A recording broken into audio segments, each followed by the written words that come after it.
Salut l'équipe et bienvenue dans une nouvelle vidéo du Poto Sport Club, expert en rire, passionné de tout. Ça y est, on est à plus que quelques jours de l'entrée en liste de notre chère équipe de France dans cet Euro 2024. Une entrée en liste qui peut être piégeuse face à une équipe d'Autriche intéressante depuis quelques temps.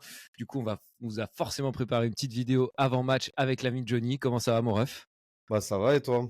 Bah nickel, hein, super excité comme tu peux le voir. Je pense j'ai sorti tous les maillots, j'ai sorti le drapeau, j'ai Tous sorti le tous les France gris-gris. 98, les gris-gris. Voilà, on est là, on est rentré en mode euro. Ça y est, on y est là. On a sorti la chatte à Dédé aussi. Ouais, bah, on va en parler de la chatte à Dédé avec les absents côté autrichien. Mais voilà, le plan pour cet euro, du coup, ça va être de vous proposer, je pense, une vidéo entre chaque match de l'équipe de France pour débriefer rapidement le match qui vient de se passer, se projeter sur le suivant. Et en faisant peut-être un petit tour d'horizon rapide des autres matchs, je ne sais pas si on séparera encore les vidéos, je verrai. Je verrai, mais voilà, c'est un peu notre plan pour cet euro avec au Poto Sport Club. Du coup, c'est parti. Hein. Avant de lancer le jingle, évidemment, on n'oublie pas de s'abonner pour donner de la force et de liker la vidéo si elle t'a plu. C'est hyper important. Merci équipe et on envoie le générique. Et comme d'habitude, on va commencer avec le tour du propriétaire. On va vous donner nos clés de cette Autriche-France et ce qui va nous servir un peu de sommaire pour cette vidéo. Du coup, notre première clé pour cette Autriche-France, match piège, car cette équipe d'Autriche a beaucoup de qualités dont on va parler et que la France n'a pas forcément convaincu sur ses dernières sorties. Donc voilà, il y a une philosophie de jeu aussi qui peut nous embêter, beaucoup de pressing, beaucoup de courses, beaucoup de pressing.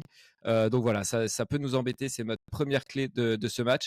La deuxième clé concerne la défense centrale avec 3 hommes pour 2 places.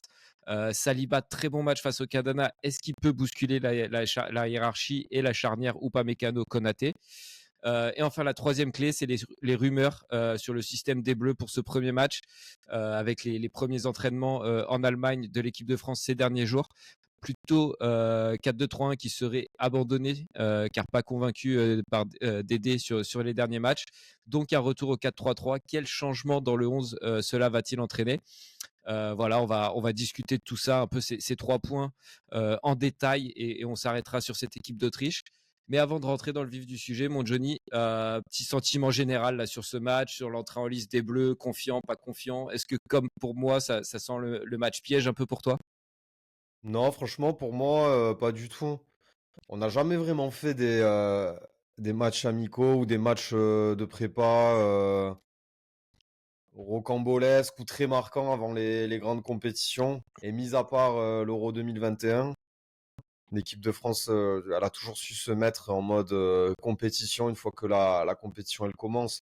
Même si sur le premier match, ça peut grincer des dents un petit peu. Je me fais pas de soucis. Franchement, je me fais pas de soucis et d'autant plus que sur cet euro, faut y aller hein, pour se faire éliminer. Alors c'est toujours mieux de Ouais. rester premier, mais non, franchement, les bénéfices du doute sur le premier match, c'est enfin la vraie compétition, c'est pas les matchs de prépa, donc pour avoir ce bénéfice du doute, surtout qu'on sort d'un 0-0 contre le Canada. Bon, le bénéfice du doute, mais pas inquiet Ok, pour autant. ok. Je suis pas inquiet non plus, mais je te trouve un peu trop relax quand même, tu vois, c'est ce que je veux dire.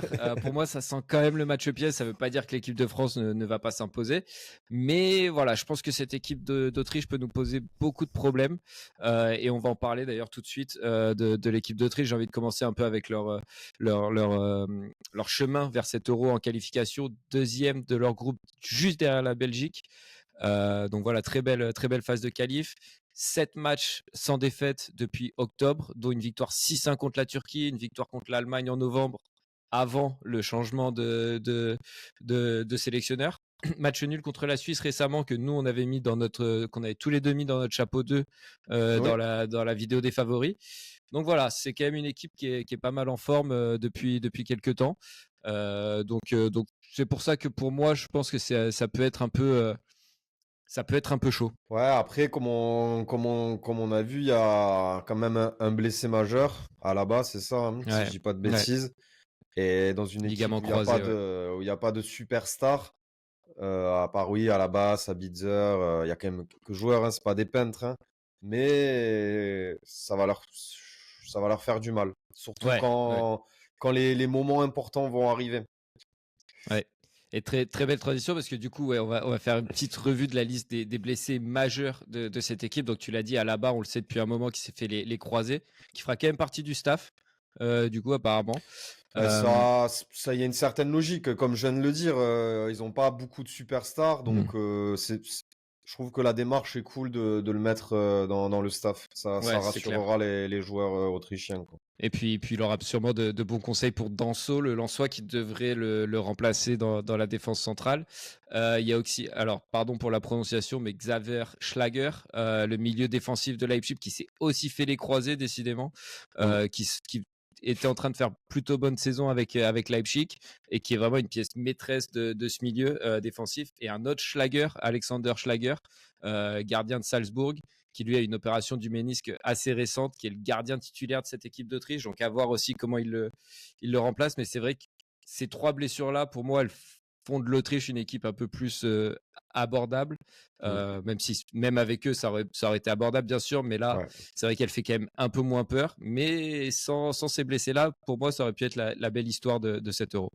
On a aussi l'indéboulonnable Arnautovic, qui Ouais, était à l'Inter, hein, qui a fait une très belle saison avec l'Inter.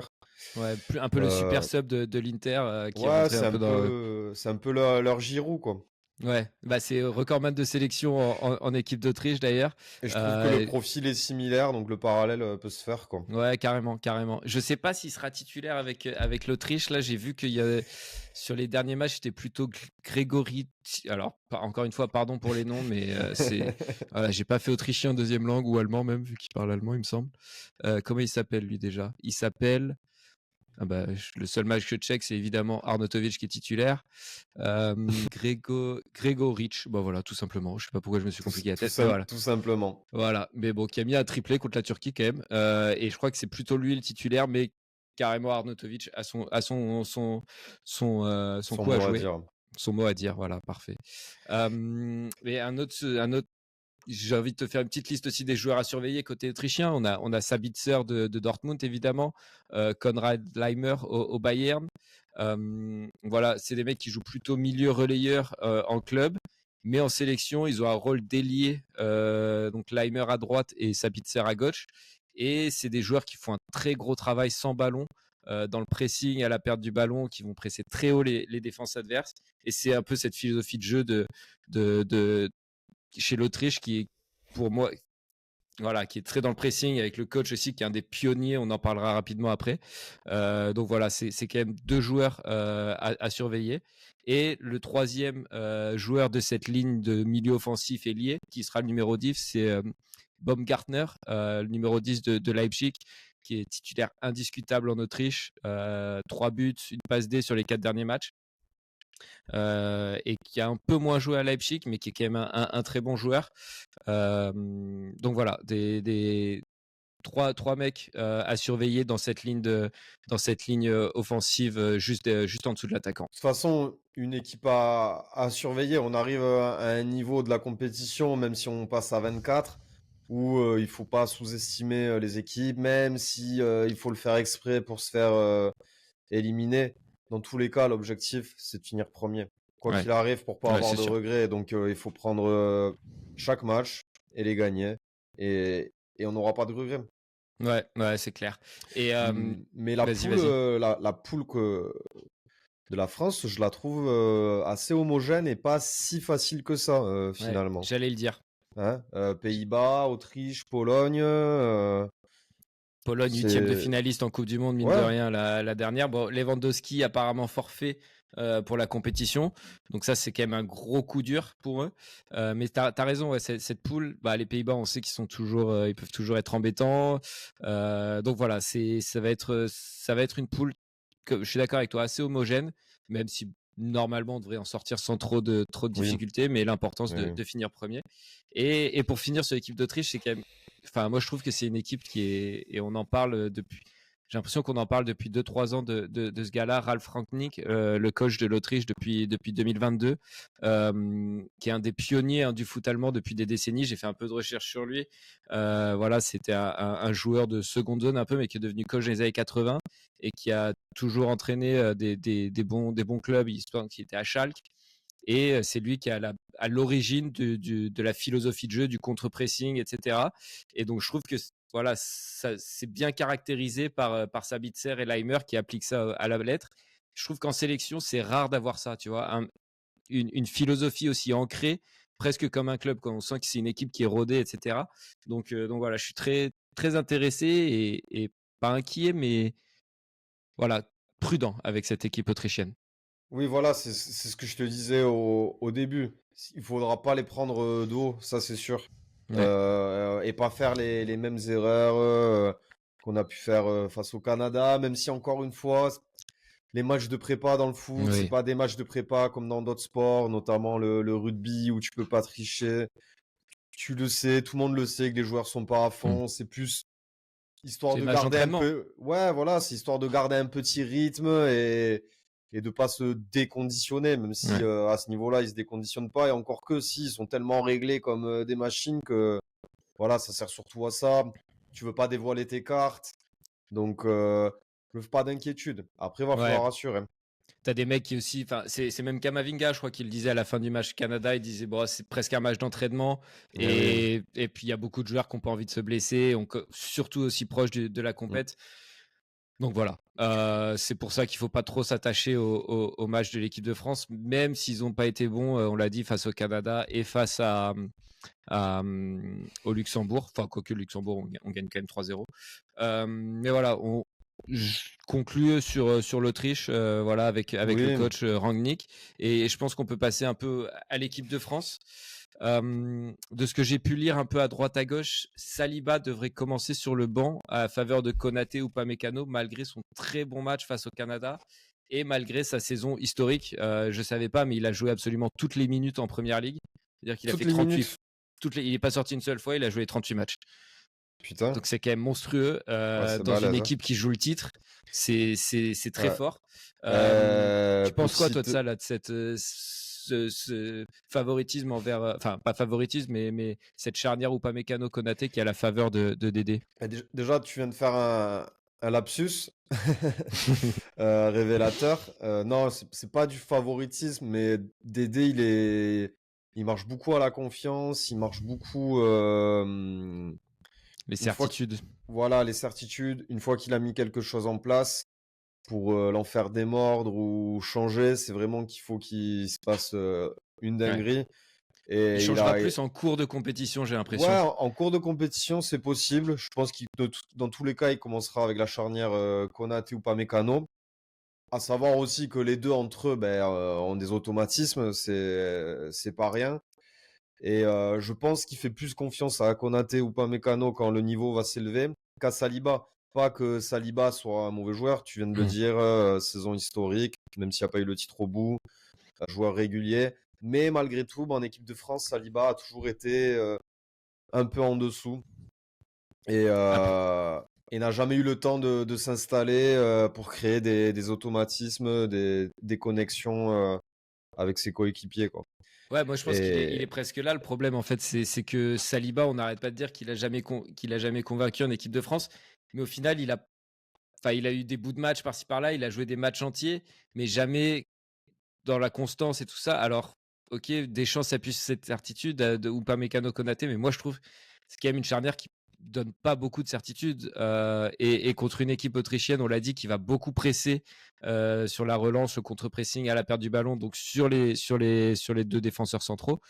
Je trouvais Saliba intéressant, moi, par sa qualité de relance, sa capacité de casser les lignes et tout ça. Mais voilà. moi j'ai toujours préféré Saliba à Upamecano de toute façon. Moi, Konaté, je l'ai toujours trouvé monstrueux. Et Ouais. il fait une super saison, mais Upamecano, il fait une saison un peu en dessous. Après, c'est une façon de garder son groupe. C'est peut-être les dernières billes, les dernières Mm. chances pour Upamecano. Et comme tu as dit, on ne sait pas en cours de match. Après, voilà, si contre l'Autriche 2-0, défense solide, rien à dire, ben, il continuera avec Konaté Upamecano et à juste titre. Ouais, ouais, c'est sûr. Mais ouais, moi je suis quand même voilà, plus fan de Saliba. Tu dis que Konaté fait une bonne saison, il a quand même été un peu en dessous là sur la fin de saison. Je crois qu'il a même perdu sa place à Liverpool. Donc voilà, on verra, mais apparemment Konaté ou Upamecano en première pour ce premier match.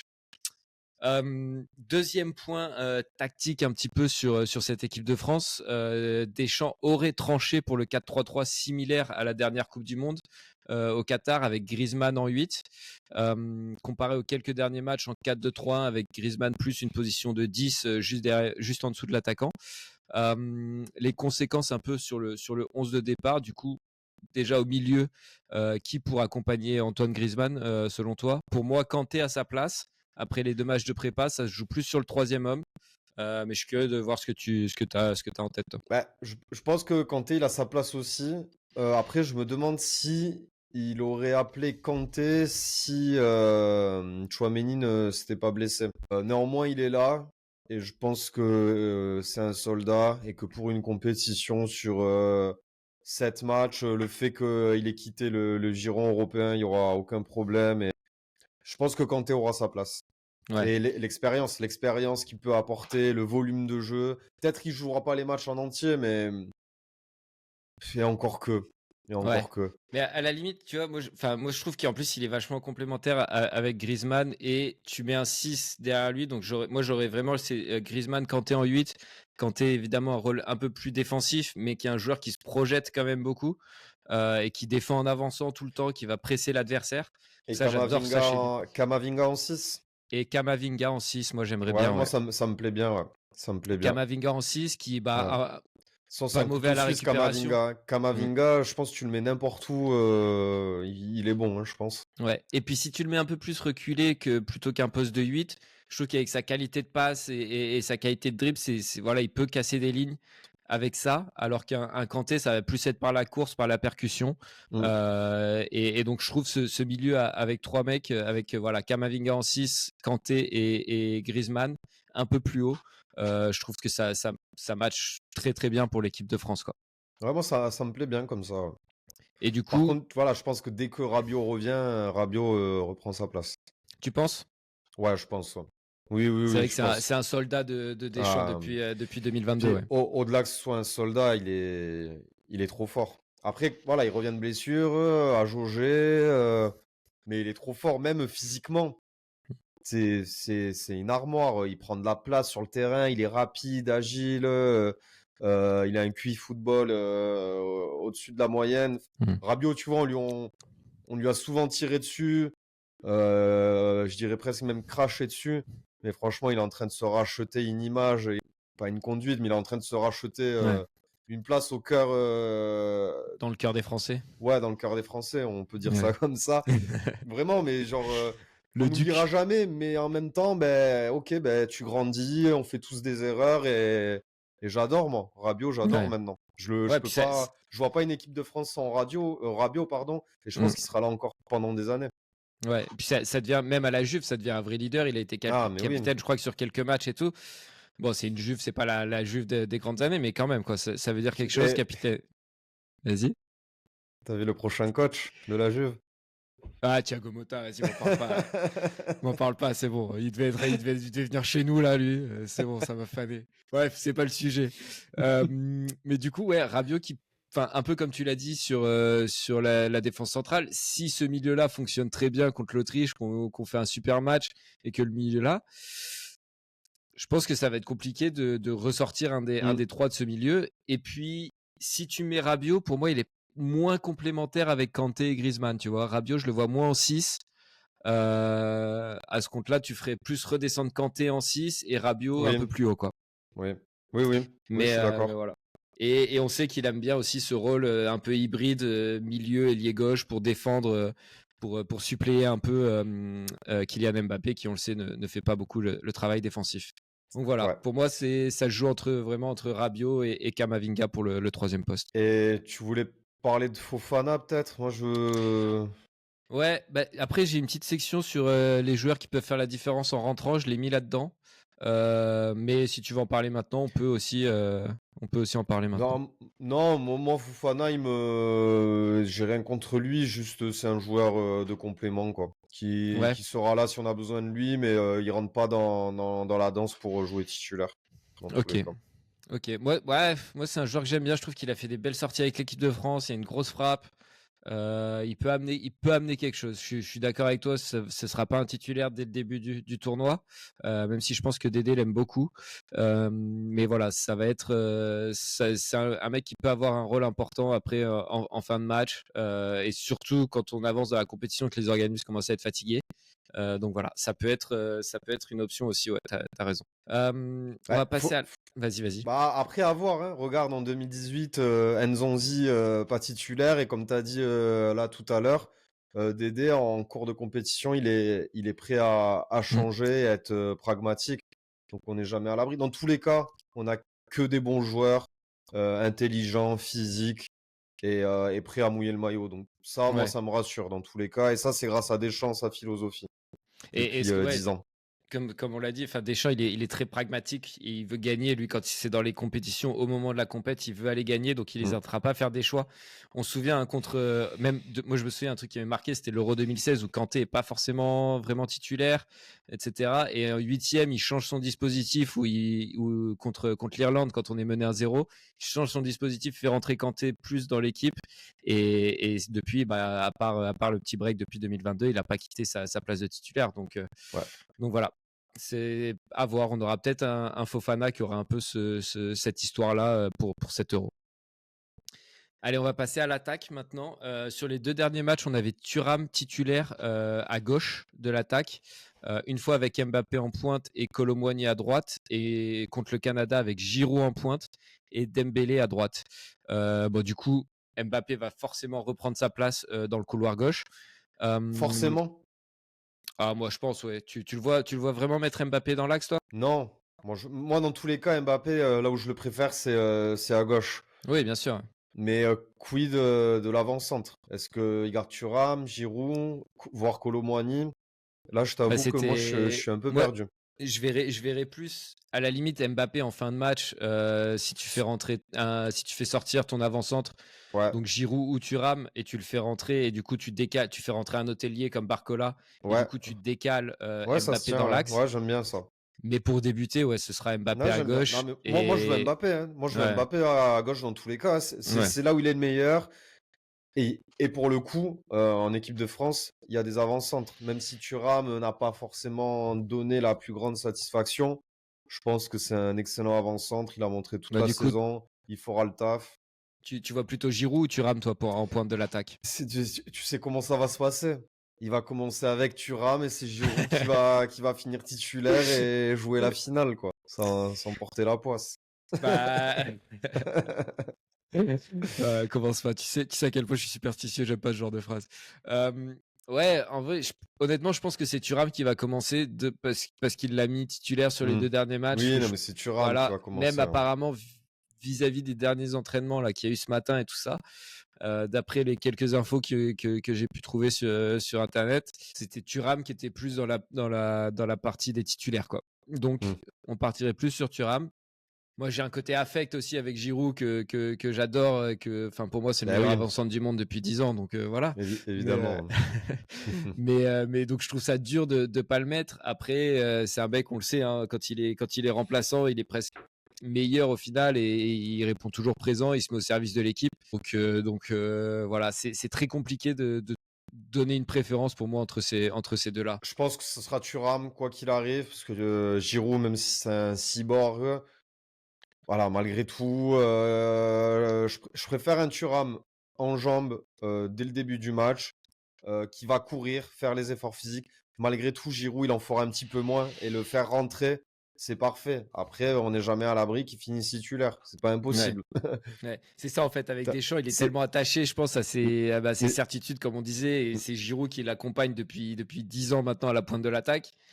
C'est compliqué de se dire qu'il ne le mettra pas titulaire cette fois-ci, quoi. Il n'y avait pas, qu'on appelle ça, pas un dicton, mais une phrase quand il était à Arsenal et qui disait qu'au final, Giroud, ben, il finissait toujours titulaire. Je crois qu'il y avait un truc comme Euh, ça, d'un je... commentateur, enfin, un truc dans le genre Ok, ouais, à chercher. on regardera ça et je la mettrai peut-être en titre au montage, Si j'ai pas dit de la la phrase merde. exacte. Exactement. Voilà, et l'autre petite incertitude du coup, ouais, sur le front de l'attaque, le côté droit pour moi, donc encore une fois, je pense qu'il va débuter avec Dembélé sur le côté Oui, droit. oui, Mais c'est quel sûr. rôle pour un Coman s'il est remis à 100%? Il sera pas remis, euh, Coman. Oui, bah, j'ai l'impression qu'il a passé sa carrière à pas être remis, donc c'est un peu dur pour lui. Mais ouais, souvent, tout le temps dans les grosses échéances comme ça, il arrive un peu diminué, quoi. Mais il est toujours dans la liste d'ailleurs. Toujours dans la liste, ouais. Mm. Et Kolo Muani, qui a été, même s'il fait une saison vraiment pas bonne avec le PSG, bah là, quand il revient en équipe de France, il a marqué. Il marque 2 fois sur les 3 derniers matchs de la France. Il devait être content d'aider. Ouais, ouais. Donc voilà, je sais pas quel. Parce que honnêtement, Dembélé, moi, me convainc pas du tout, quoi. C'est compliqué, hein. C'est compliqué. Moi, je dirais Dembélé aussi. Ouais, pour Euh, débuter, c'est sûr. Mais ouais, qu'est-ce que tu préfères, toi? moi, je préfère Dembélé. Je préfère Ok. Dembélé. Je préfère Dembélé parce que je préfère dans tous les cas Dembélé à Kolo Muani et Coman. On peut pas compter dessus. D'ailleurs, enfin, je me dis que s'il est encore dans la liste, c'est que il est potentiellement capable de jouer, mais en vrai, on sait pas quoi. Ouais, ouais, il a pas joué depuis très longtemps. Moi, je vais dire Dembélé aussi, mais par défaut. Et honnêtement, si on avait un Coman en forme, etc., j'aurais préféré Coman parce que moi, Avec un Coman en forme, je préfère Coman aussi. ouais, voilà. Ouais, ouais, Mais bien voilà, moi, sûr. Dembélé, c'est un peu un choix par défaut parce en plus, on sait qu'il est capable de passer complètement au travers, quoi. Il est capable du meilleur comme du Comme du vraiment pire. pire. Donc c'est ça qui m'inquiète un peu avec lui. Peut passer complètement à côté de son match et, et, et voilà, faire des mauvais choix qui peuvent nous coûter des occasions importantes, etc. Donc voilà, moi c'est ma petite inquiétude aussi sur le front de l'attaque, même si bon après on a d'autres armes évidemment. Mais voilà, c'est ma petite inquiétude. On aura plus de réponses lundi soir de toute façon. Après, c'est facile à dire ça. On ferait pas de vidéo Mm. s'il suffisait de regarder le match de lundi. Mais on aura, franchement, pour le coup, wait and see. Et Mm. on aura vraiment des premières réponses lundi. Ça, c'est sûr et certain, quoi. Ouais. C'était un peu tout sur le 11 de départ. Maintenant, je vais parler rapidement un peu des joueurs qui peuvent faire la différence en rentrant. Je t'en ai pris 4. J'ai envie tu choisis un peu celui dont tu as envie de parler, celui que tu penses qui peut vraiment apporter quelque chose en sortie de banc. Donc j'ai Coman, Barcola, Fofana ou Jonathan Klaus. Voilà, c'est les 4 mecs qui pour moi dans la liste, peuvent vraiment apporter quelque chose. Bah, moi, j'ai envie de te parler de Klose, et pas parce que c'est encore pour le moment un joueur Parce de qu'il s'appelle l'OM Jonathan aussi. aussi, voilà.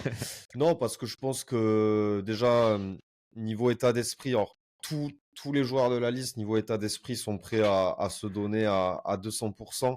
Mais Klose, je trouve qu'il a un supplément d'âme. Il a un supplément d'âme à chaque fois qu'il rentre sur un terrain. Et pour le coup, je pense qu'il peut apporter une dimension physique et tactique euh, importante pour une entrée en jeu, voire pour une titularisation. Ouais, ouais, je suis d'accord. Et c'est un Vas-y. bon centreur. C'est un très Mm. bon centreur, Klose. Ouais, et je suis vraiment d'accord avec toi. Je pense que Tu fais rentrer Klose Giroud, ça peut être un bon duo, un bon matching, quoi. ouais, et surtout bah, avec la faiblesse entre guillemets qu'on a avec Jules Koundé à droite, qui défensivement fait le taf, Je suis de moins en mais moins fan, hein, de Koundé, moi. ouais, Je suis de mais moins en moins offensivement, fan, enfin, hein, on le voit, hein, le jeu de l'équipe de France penche complètement sur la gauche, et c'est peut-être clairement. pour ça que Dembélé a du mal aussi en Mm. équipe de France, parce qu'il n'a pas un latéral avec lui pour pour combiner, pour voilà faire des 1-2, faire des dédoublements, etc. Donc si en fin de match tu es un peu bloqué, que tu dois aller chercher un résultat, tu dois aller marquer, je pense que Klose est très intéressant, il va rééquilibrer un peu cette attaque. Et voilà, c'est un schéma un peu plus ouais, équilibré, alors que l'autre, il est vraiment asymétrique et penche du côté gauche, quoi, avec Théo Hernandez Mm. et Mbappé à gauche. Et Et il a mis une grosse frappe contre le Luxembourg que je ne lui connaissais pas. ouais. Donc voilà, s'il peut envoyer un pétard aussi de temps en temps, on dit pas non, hein. Donc peut-être la différence peut venir des défenseurs. Et si je devais citer un attaquant, ben, allez, pourquoi pas Barcola. Peut-être que Ouais. c'est la compétition où il prend pleinement confiance en lui et se débride. C'est Ouais. possible. Et puis bon, on l'a vu, hein, première entrée en sélection. Alors, certes, c'est contre le Luxembourg, mais ça reste une première cape. C'est jamais facile. Et il fait un très bon match. Il vient récupérer un ballon haut dans les pieds ou Mm. dans c'est Kanté qui récupère le ballon, je sais plus. Mais bref, derrière, il fait un petit slalom. Il la sert parfaite à Mbappé pour le but. Donc voilà, c'est un joueur qui a. C'est allé très vite pour lui cette saison. Il s'est retrouvé titulaire au PSG alors qu'il avait 6 mois de Ligue 1 dans les jambes. Mm. Et bah, mine de rien, pour moi, il lui a quand même fallu quelques matchs d'adaptation, notamment le match contre Newcastle qui est catastrophique pour lui. Mais après ça, il a été bon. Il a été bon Ouais. et c'est un mec qui, voilà, Il qui est. supporte ça et qui peut être propulsé au plus haut niveau Ouais. directement Non, mais et qui peut l'assumer, quoi. c'est impressionnant ce qu'il fait à 19-20 ans. Cependant, je sais pas. Je trouve, pour le moment, hein, peut-être ça se révélera, mais je trouve qu'il manque, il manque un petit truc. Il manque, Un peu de justesse, un peu de je justesse. sais pas, il me manque le truc pour dire, c'est un futur monstre. Mais Ouais. après, mais ça veut rien dire. Regarde, Martial, il avait le truc et c'est pétard mouillé au final. Mm, Donc mm, ça veut rien dire. Donc peut-être que ouais. c'est la compétition où il peut se révéler, à l'instar de Kolo Muani à la Coupe du Monde 2020. Deux. Attends, ouais, Ouais, 2022, ouais. ouais, 2022. Why not? En tout cas, avec Paris, à quelques exceptions près, je trouve il a toujours fait ce qu'on lui demandait, fait le taf et presque la différence. Mais bon, là, on Mm, veut pas presque la différence, on veut ouais. qu'il fasse la Et différence ce quand il qui, ce qui rentrera. peut être intéressant aussi, c'est si jamais en fin de match, bah, tu as un Giroud qui est un peu essoufflé, si jamais il est titulaire ou tu rames et que tu veux le faire sortir, tu as cette possibilité de déplacer Mbappé dans l'axe et de Mmh. te retrouver avec l'attaque du Ce ce PSG qui a que des ce que automatismes. ce que tu disais tout à l'heure, ouais, Ouais. Barcola, Mbappé, Dembélé, ouais, ça me Voilà. plaît bien, ça me plaît bien aussi. Et puis ils ont joué quasiment toute l'année ensemble, donc ils se connaissent. Voilà, Avec c'est un avantage aussi, quoi. un Griezmann à la baguette, ça peut avoir de la gueule. Ouais, ouais, ouais. Donc voilà, c'était un peu notre tour d'horizon de cette équipe de France, de cette compo probable slash remplaçant qui peuvent faire la différence. Tu veux rajouter un petit mot, mon Johnny, un joueur qu'on n'a pas cité, dont tu as envie de parler, par exemple? Bah, on en a parlé un peu tout le long. Enfin, je viens d'en parler juste maintenant, mais Griezmann, si tu as un grand Griezmann, je pense que tu peux faire de grandes choses Mm. parce que lui il sera au four et au moulin. Pour le coup, c'est vraiment le cas. Et quid du gardien? Ouais. Ouais, Quid j'ai du j'ai pas, gardien? j'ai pas insisté sur Griezmann parce qu'on sait le joueur que c'est, on connaît son importance en équipe de France. C'est vrai que le gardien, c'est un point d'interrogation, même si Maignan a l'air de plutôt bien revenir. Il Moi, a Maignan, été, en il a été. fait, Maignan, j'ai aucun problème avec Maignan. Je le trouve monstrueux. Mais juste si Maignan, il te lâche, ok, t'as. Ah bah t'as personne, hein. C'est ce qu'on disait un peu quand on faisait l'état de forme aussi des Bleus avec dans la vidéo avec David, où on disait Bah, t'as Samba quand Maignan. même. Ouais, mais frère, Samba, Oui, Samba, c'est pas Maignan, mais. d'accord. T'as Bah, Areola aussi, hein, si tu veux. Oui, bah oui, t'as ouais, bah, Areola. je préfère Samba à Areola, quoi. Ah ouais, ouais, ouais. Je sais pas. Ah ouais, tu Honnêtement, sais pas? je suis, ouais, par défaut, mais je suis pas convaincu par ni l'un ni l'autre, quoi.